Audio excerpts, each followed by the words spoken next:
କାହ୍ନୁପାଙ୍କର 11 number ଚର୍ଯା ଡମ୍ବି ହେରୁକ ଚର୍ଯା। এই ଡମ୍ବି ହେରୁକ ଚର୍ଯା ଯେଉଁଟାକି ତାଙ୍କର ପଟ୍ଟମଞ୍ଜରୀ ରାଗରେ ରଚିତ। ସମସ୍ତେ ମନେ ରଖିବ ଏଇଟା କେଉଁ ରାଗରେ ରଚିତ ନା ପଟ୍ଟମଞ୍ଜରୀ ରାଗରେ ରଚିତ।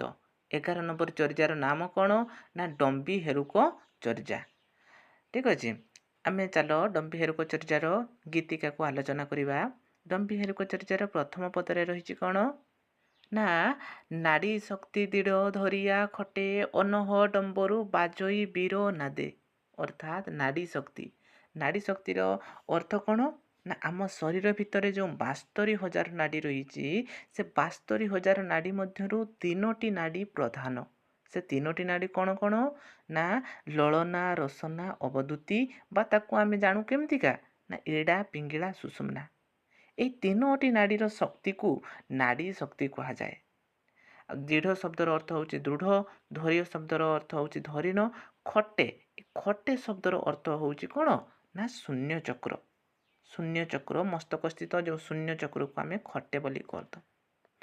ଅର୍ଥାତ୍ କାହ୍ନୁପା ଏଠାରେ ବୁଝାଉଛନ୍ତି କ'ଣ ନା ନାଡ଼ି ଶକ୍ତିକୁ ପର୍ଯ୍ୟାଙ୍କ ବନ୍ଧନରେ ଦୃଢ଼ ରୂପେ ପ୍ରତିଷ୍ଠା କରି, ଅର୍ଥାତ୍ ହଠ ଯୋଗ ଦ୍ୱାରା ଶ୍ୱାସ ପ୍ରଶ୍ୱାସ ପାହି ବାମ ନାଡ଼ି ଦକ୍ଷିଣ ନାଡ଼ି ଦ୍ୱୟ ରୁଦ୍ଧ କରି ମଧ୍ୟମ ନାଡ଼ି ଯେଉଁ ରହିଛି ଅବଧୂତିକାରେ ପ୍ରାଣବାୟୁ ଉତ୍ତୋଳନ ପୂର୍ବକ ମସ୍ତିଷ୍କ ସ୍ଥିତ ଯେଉଁ ଖଟେ ବା ଶୂନ୍ୟ ଚକ୍ରରେ ଧାରଣ କରି ସିଦ୍ଧ କାହ୍ନୁପା କାପାଳିକା ରୂପେ ସାଧନାରେ ପ୍ରବୃତ୍ତ ହେଉଛନ୍ତି। ଠିକ୍ ଅଛି, ତାପରେ ସେ କହୁଛନ୍ତି ଯେ ଅନହ ଡମ୍ବରୁ ବାଜଇ ବୀର ନାଦେ। କାହ୍ନୁପା କାପାଳିକ ରୂପେ ସାଧନାରେ ପ୍ରବୃତ୍ତ ହୋଇଥିବାରୁ ଅନହ ଡମ୍ବରୁ ଅର୍ଥାତ୍ ଅନହ ଡମ୍ବରୁ ତାଙ୍କର ଅନ୍ତର ଭିତରେ ଯେଉଁ ଅନନ୍ତ ଡମ୍ବରୁ ବୀର ନାଦ କରୁଅଛି। କ'ଣ ପାଇଁ ନା କାହ୍ନୁପା କାପାଳିକା ରୂପେ ସାଧନାରେ ପ୍ରବୃତ୍ତ ହୋଇଥିବାରୁ। ଠିକ୍ ଅଛି, ତାଙ୍କର ଦ୍ୱିତୀୟ ପଦଟି ରହୁଛି କ'ଣ ନା କାହ୍ନୁ କାପାଳି ଯୋଗୀ ପୈଠ ଆଚାରେ ଦେହ ନରି ବିହରଇ ଏକାକାରେ। କାହ୍ନୁ ଶବ୍ଦର ଅର୍ଥ ହେଉଛନ୍ତି କାହ୍ନୁପା, କାପାଳି ଶବ୍ଦର ଅର୍ଥ ସମସ୍ତେ ଜାଣିଛ କାପାଳିକା, ଯୋଗୀ ପୈଠ ଅର୍ଥାତ୍ ପ୍ରବିଷ୍ଟ, ଆଚାର୍ୟ ଅର୍ଥାତ୍ କ'ଣ ଆଚରଣେ। ଆଚାର୍ୟ ଶବ୍ଦର ଅର୍ଥ ହେଉଛି ଆଚାର୍ୟ। ଦେହ ନରି ଯେ ରହିଛି ଦେହ ନରି ଶବ୍ଦର ଅର୍ଥ ହେଉଛି ଦେହ ନଗରୀ ବା ତାକୁ ପିଣ୍ଡ ବ୍ରହ୍ମାଣ୍ଡ ବୋଲି କହିଥାଉ।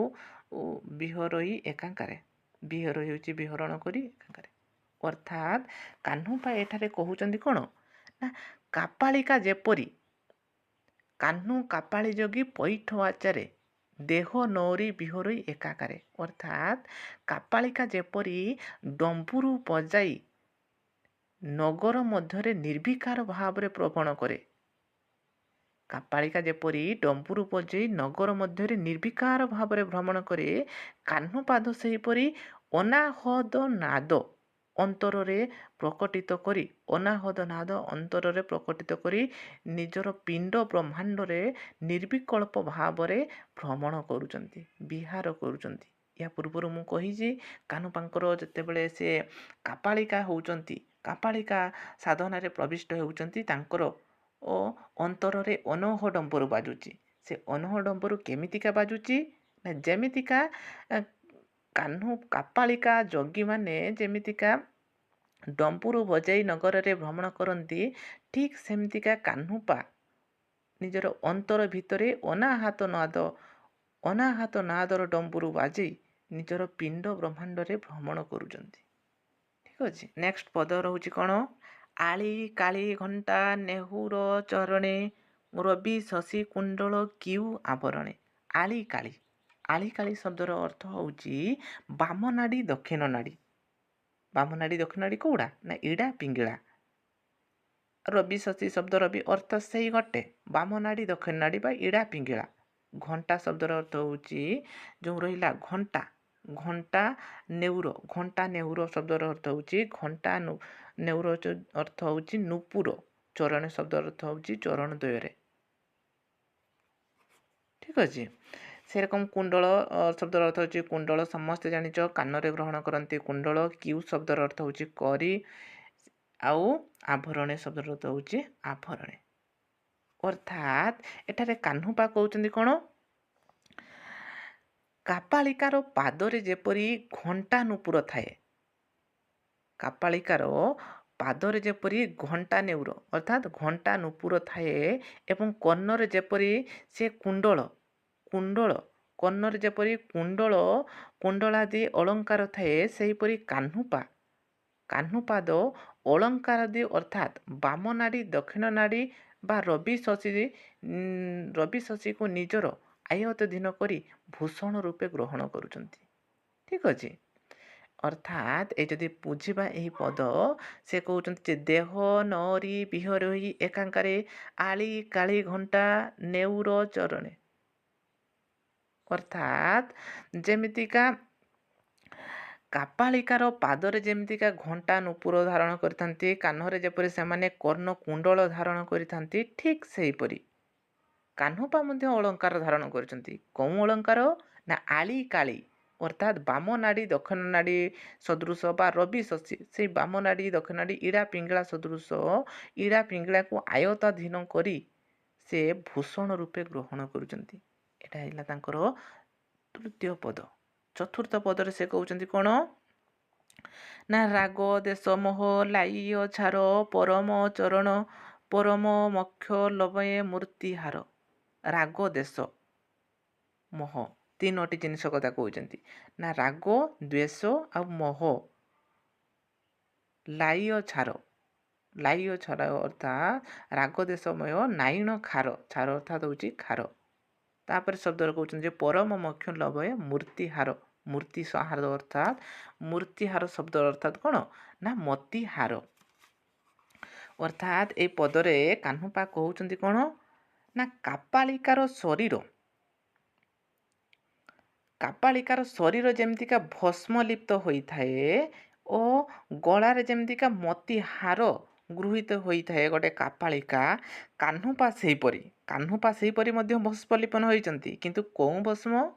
ନା ରାଗ, ଦେଶ ଆଉ ମୋହ, এই ତିନୋଟି ଶତ୍ରୁର ଭସ୍ମ, ଶତ୍ରୁକୁ ଦଗ୍ଧ କରି ତାର ଭସ୍ମକୁ ଲିପ୍ତ କରିଛନ୍ତି ଏବଂ ପରମ ନିର୍ମାଣ ରୂପକ ମୁକ୍ତାର ହାର କ'ଣ କରିଛନ୍ତି? ନା ସେ ପରିଧାନ କରିଛନ୍ତି। ବୁଝିହେଲା?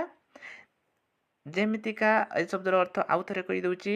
ନା ରାଗ ଦେଶ ମୋହ ଲାଇ ଛାର ପରମ ମୋକ୍ଷ ଲବଏ ମୂର୍ତ୍ତିହାର।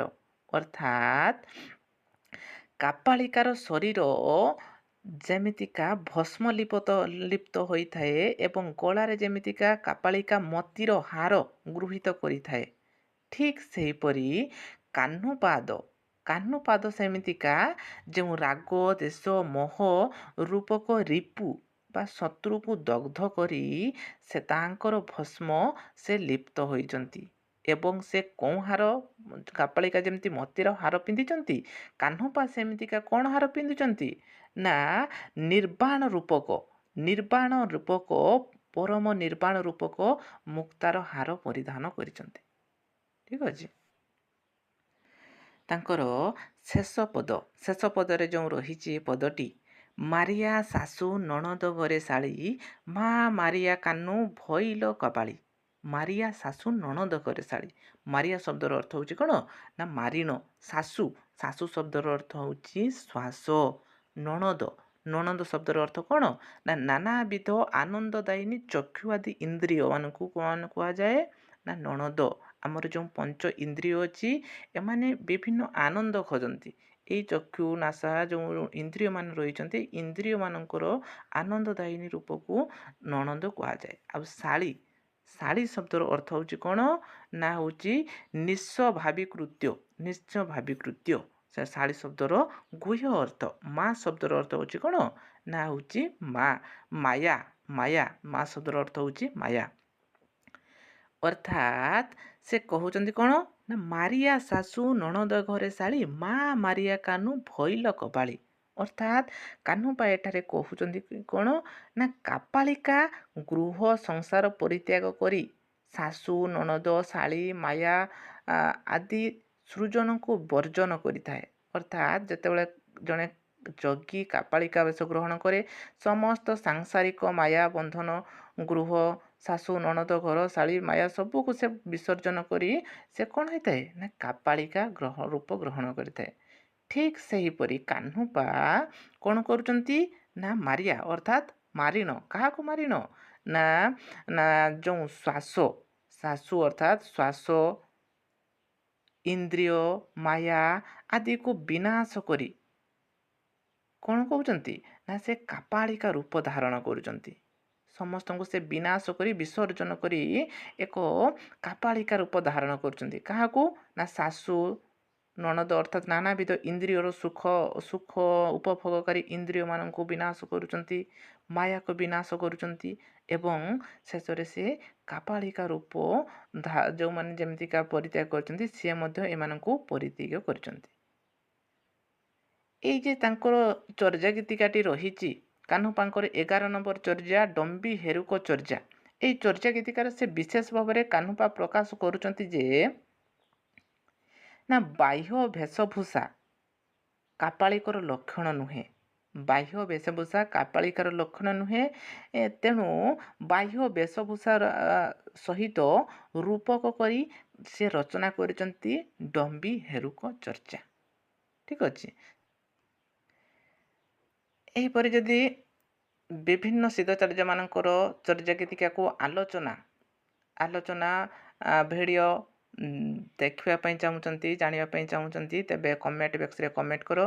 ଆମେ ନେକ୍ସଟ କ୍ଲାସ୍ରେ କେଉଁ ସିଦ୍ଧଚର୍ଯ୍ୟାଙ୍କର ଚର୍ଯା ଗୀତିକାକୁ ଆଲୋଚନା ପରିସରଭୁକ୍ତ କରିବା ଆପଣଙ୍କ କମେଣ୍ଟ ଦେଖି ଆମେ ନେକ୍ସଟ କ୍ଲାସ୍ରେ ବା ନେକ୍ସଟ ଭିଡ଼ିଓରେ ଆଉ ଗୋଟେ ଚର୍ଯା ଗୀତିକାକୁ ଆମେ ଆଲୋଚନା କରିବା। ଠିକ୍ ଅଛି। ଜୟ ଜଗନ୍ନାଥ। ଆଜି ପାଇଁ ଏତିକି।